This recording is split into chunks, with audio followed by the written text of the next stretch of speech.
नमस्कार, रेशूज क्राफ्टी लाईफमध्ये आपल्या सर्वांचे खूप खूप मनापासून स्वागत आहे। आज आपण रिकामी झालेली गोळ्यांची पाकिटं आपल्या नेहमीच्या वापरामध्ये म्हणजे कामामध्ये कशी उपयोगी येतात हे पाहणार आहोत व इथून पुढे अशी रिकामी झालेली पाकिटं हा व्हिडिओ पाहिल्यानंतर तुम्ही नक्कीच फेकून देणार नाहीत। चला तर मग पाहूया ह्याचे काय उपयोग आहेत। तर इथे मी ही रिकामी झालेली पाकिटं घेतलेली आहेत। तर सर्वात पहिला उपयोग पाहूया आपल्या घरातील या कैची म्हणजेच कात्री। घरामध्ये काही ना काही कारणासाठी कैचीचा वापर म्हणजेच कात्रीचा वापर होतो। मग ते स्वयंपाक घरात असो किंवा कापड वगैरे कापणे असो, म्हणजे प्रत्येक ठिकाणी कैची ही लागते। तर ही कैची आता तुम्ही इथे बघू शकता जुनी झालेली आहे। तर आता आपण याने कागद कापून पाहूया, म्हणजे हे पाकिट कापून पाहूया। तर हे पहा, हे आता पाकिट इथे कापलं जात नाही कारण खरंच कैचीला या धार नाहीये। तर हे पहा, पुन्हा एकदा दाखवते, याने अजिबात हे पाकिट कापलं जात नाहीये।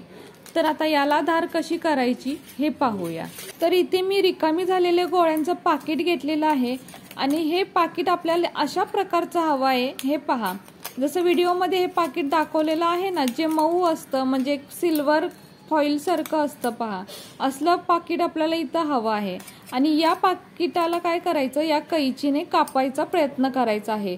जसं जसं या पाकिटाला आपण कैचीने कापत जाऊ तसं तशी या कैचीला धार येते। सुरुवातीला ते कापलं जात नाही, पण नंतर मात्र कापलं जात आहे, म्हणजे हळूहळू याला धार होत आहे।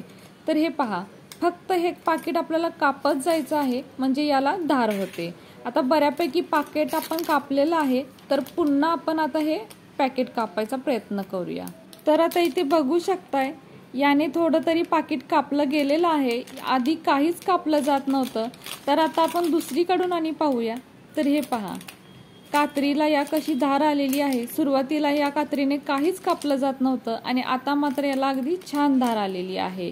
तर या कैचीने जर आपण ते गोळ्यांचं पाकिट अजून कापलं असतं तर अजून याला चांगली धार नक्कीच आली असती। तर खूप अशी छान ही ट्रिक आहे गोळ्यांच्या पाकिटाची आणि कैचीची, एकदा नक्की वापरून पहा।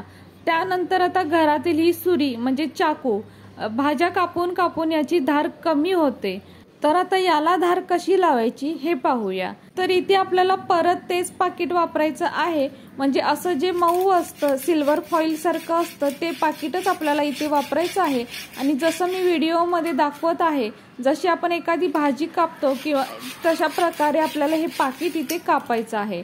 आणि जसं जसं हे पाकिट कापलं जाईल तसं तसं बघू शकता या चाकूला म्हणजे या सुरीला धार येते। तर आता आपण थोडं पाकिट कापलेलं आहे आणि याला थोडी धार सुद्धा आलेली आहे, थोडीशी चकाकी सुद्धा दिसते, म्हणजे या चाकूला आता चांगली धार आलेली आहे। तर अशा पद्धतीने सुरी किंवा कैचीला धार करण्यासाठी अशा या गोळ्यांच्या पाकिटाचा खूप छान उपयोग होतो। तुम्ही एकदा नक्की वापरून पहा। आता जर गोळ्यांची पाकिटं घरी नसतील तर त्याऐवजी काय वापरायचं, तर आपण असे सिरॅमिकचे जे कप असतात, काचेचे कप आपण ज्याला म्हणतो, अशा पद्धतीचे, तर हे कप आपण वापरू शकतो। पण ह्या कपाचा जो खालचा भाग असतो तो आपल्याला वापरायचा आहे। बाकी हा जो भाग असतो तो गुळगुळीत असतो, पण खालची जी कडा असते तो थोडासा खरबरीत असतो आणि हाच भाग आपल्याला इथे आता वापरायचा आहे। तर ही कैचीला जर आपल्याला धार करायची असेल तर अशा पद्धतीने यावरती ही कैची घासायची आहे। तर हे पहा, यामुळे काय होतं, कैचीला सुद्धा चांगली धार येते। तर कैचीचे जे दोन्ही असे पार्ट्स असतात ते दोन्ही पार्ट सुद्धा आपल्याला या कडेवरती घासायचे आहेत। तर आता आपण याला धार केलेली आहे। आता बघूया धार चांगली झालेली आहे का। तर हे पहा, हे पाकिट अगदी सहज कापलं जाते आता, म्हणजे याला चांगली धार आलेली आहे। तर अशा पद्धतीने आपण जर गोळ्यांची पाकिट नसेल तर कपाचा सुद्धा वापर करू शकतो। आता जशी कैचीला धार केलेली आहे त्याच पद्धतीने आपण या सुरीला सुद्धा धार करू शकतो। तर हे पहा, अशी कड्यावरती ही सुरी आपल्याला घासायची आहे। जितकी ही सुरी आपण घासू तितकी याला चांगली धार येते। तर यासाठी कप आपल्याला चांगलाच हवा आहे असं काही नाही। घरी जर फुटका कप असेल, म्हणजे सहसा कप फुटतो म्हणजे त्याची जी साईडचा जो कान असतो, साईडची जी दांडी असते ती फुटून जाते आणि मग तो वापरातनं सुद्धा गायब होतो। तर असा कप आपण इथे वापरू शकतो। आता त्यानंतर पहा, विळीला सुद्धा धार करणं म्हणजे खूपच मोठी गोष्ट वाटते, पण विळीला मात्र धार आपण बाहेरूनच काढून आणतो. पण आता मात्र असं न करता काय करायचं, जी गोळ्यांची पाकिटं आहेत ती अशा पद्धतीने या विळीच्या पातीवरती आपल्याला घासायची आहेत.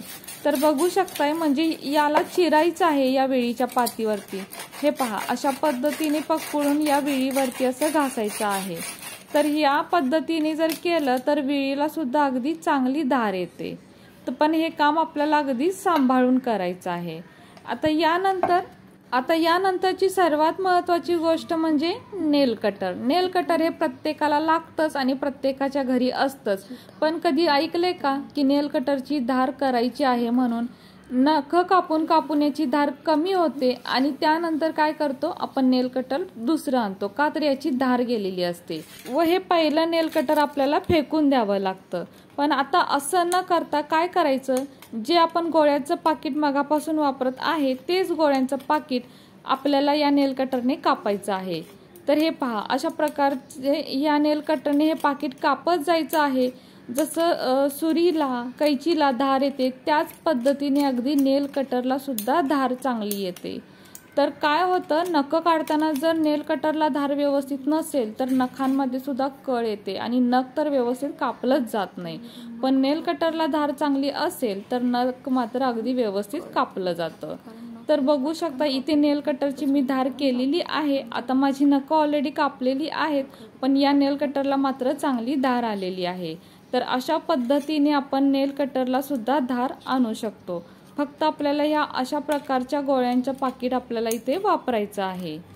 तर कसा वाटला तुम्हाला हा आजचा व्हिडिओ जर तुम्हाला थोडा जरी कामाचा वाटत असेल तर आपल्या माणसांसोबत नक्की शेअर करा. आणि हो, व्हिडिओ जर तुम्हाला थोडा जरी आवडला असेल तर प्लीज आपल्या या व्हिडिओला एक लाईक नक्कीच करा.